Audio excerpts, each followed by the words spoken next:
السلام علیکم ورحمۃ اللہ وبرکاتہ۔ میرے پیارے ناظرین، آپ دیکھ رہے ہیں DND چینل۔ آج کے اس ویڈیو میں قربانی اور عقیقہ کے متعلق کچھ ضروری باتوں کو لے کر میں آپ حضرات کے سامنے حاضر آیا ہوں۔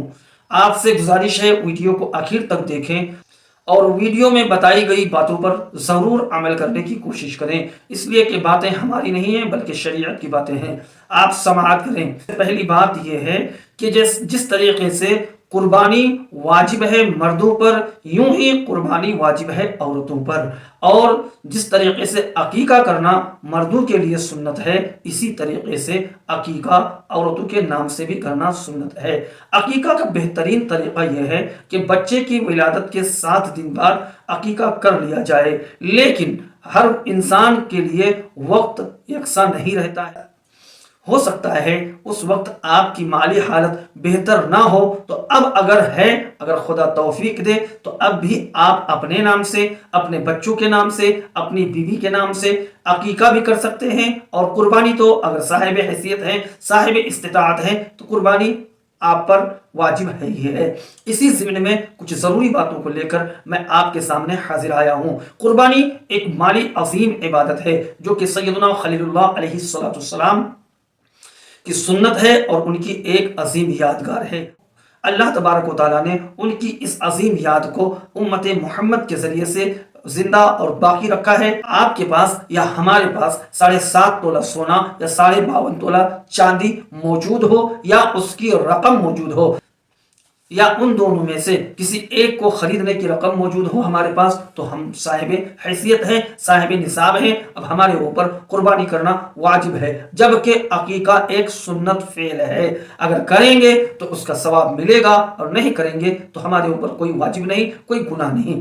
آئیے اسی ضمن میں کچھ باتیں سماعت کریں۔ خاص طور سے جو بات ہمیں بیان کرنی ہے وہ یہ کہ جس طریقے سے قربانی مردوں پر واجب ہے، اسی طریقے سے عورتوں پر واجب ہے۔ جب عورتوں پر واجب ہے تو وہ عورتیں جو شادی شدہ ہیں، جب ان کی قربانی کا جانور ذبح کیا جائے گا تو جس طریقے سے مردوں کا نام لیا جاتا ہے پھر اس کے باپ کا نام لیا جاتا ہے، تو قابل غور بات یہ ہے کہ ان عورتوں کا جو شادی شدہ ہیں، ان کے نام کے ساتھ ان کی قربانی کا جانور ذبح کرنے کے وقت ان کے شوہر کا نام لیا جائے، آیا ان کے باپ کا نام لیا جائے؟ تو میرے محترم دوستو، قانون اور شریعت کا حکم یہ ہے کہ بہتر یہ ہے کہ اگر عورت شادی شدہ ہے تو اس کے نام کے ساتھ اس کی قربانی کا جانور ذبح ہونے کے وقت اس کے شوہر کا نام لیا جائے۔ اگر بالفرض اس کے شوہر کا نام نہ لے کر اس کے باپ کا بھی نام لے لیا تو اس میں کوئی حرج نہیں ہے، دونوں طریقوں سے قربانی ادا ہو جائے گی۔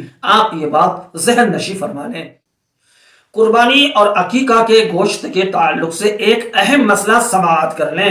مسئلہ یہ ہے کہ اگر آپ عقیقہ کر رہے ہیں تو بہتر یہ ہے کہ اس کا گوشت لوگوں میں بانٹ دیا جائے، اور اگر فیملی میں اور اپنے لیے اپنے استعمال کے لیے بھی ان تمام گوشت کو رکھا جا سکتا ہے۔ اگر فیملی میں کھانے والوں کی تعداد یعنی افراد زیادہ ہوں، قربانی کے گوشت کا حکم یہ ہے کہ اس گوشت کو آپ 3 حصوں میں تقسیم کریں، ان میں سے ایک حصہ غریبوں، محتاجوں، فقیروں، بیواؤں کو دے دیں، اور ایک حصہ آپ اپنے دوست احباب رشتہ دار میں تقسیم کروا دیں، تیسرا حصہ اپنے گھر کے استعمال کے لیے رکھیں۔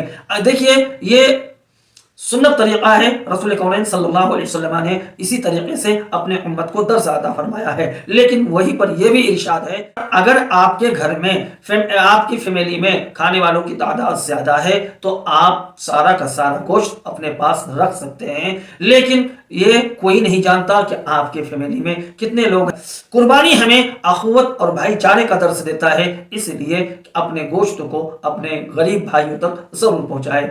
اللہ تبارک و تعالی ہماری قربانیوں کو اپنی بارگاہ سمجدیت میں قبول فرمائے۔ جاتے جاتے آپ سے یہ گزارش، آپ میری ویڈیو کو لائک کیجئے، چینل کو سبسکرائب کر لیں، اسے آگے تک شیئر کر دیں۔ السلام علیکم ورحمۃ اللہ وبرکاتہ۔